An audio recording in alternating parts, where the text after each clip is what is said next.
pretty plants are in the kingdom Plantae, division Magnoliophyta, class Magnoliosida, order Rosales, family Rosacea, and the species Omeleria saraceniformis. The ozoberry plant is a beautifully constructed shrub that's appearance is a sure sign of spring.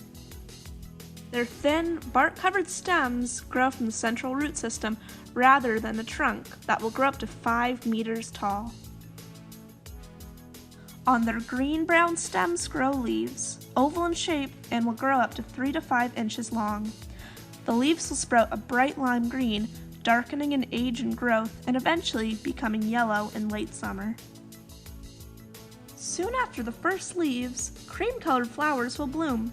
They are trumpet-like in shape and grow in hanging clusters of 5 to 10 flowers called racemes. This plant is dioecious, meaning some plants are male and some plants are female. The easiest way to tell their sex is by the scent of the flowers, females resembling a fresh watermelon rind, and males, cat urine. The last notable thing about the bodies of these plants are their fruits, which are 1.5 inches big and closely resemble small plums, hence their common name, Indian plums. They begin to grow in clusters that begin from being a light salmon to a deep blue-black. These features are what make this plant stand out around the deep green foliage that surrounds it and easily makes it a hiker's favorite. Ozoberries have an important role in the ecosystem they survive in. Ozoberry plants are a species native to the North American West Coast, meaning they are necessary and important for the health of Vancouver Island's ecosystem.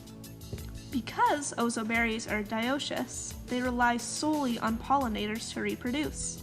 This makes their relationship with bees, most bugs, hummingbirds, and other pollinating animals crucial for their survival.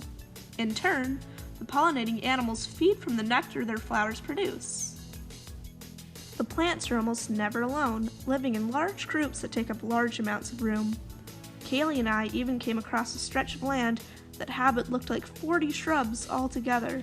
This means that there may be competition amongst other plants for space. Because of their native status, the conflict isn't as destructive to either plant as it would be if a non-native plant was involved. The ozoberry's fruit is food for many animals, birds in particular. Humans native to North America would eat these fruit as well, even using them for medicinal uses.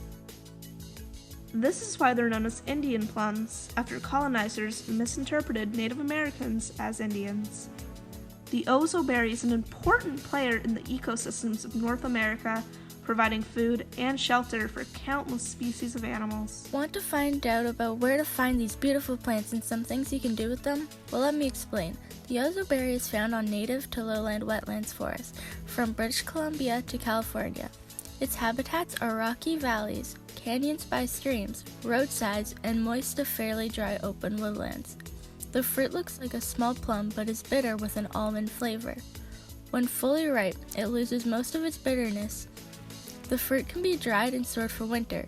Even though no specific mention has been found for this plant, it belongs to a family where the leaves, seeds, and sometimes the fruit often contain significant amounts of hydrogen cyanide.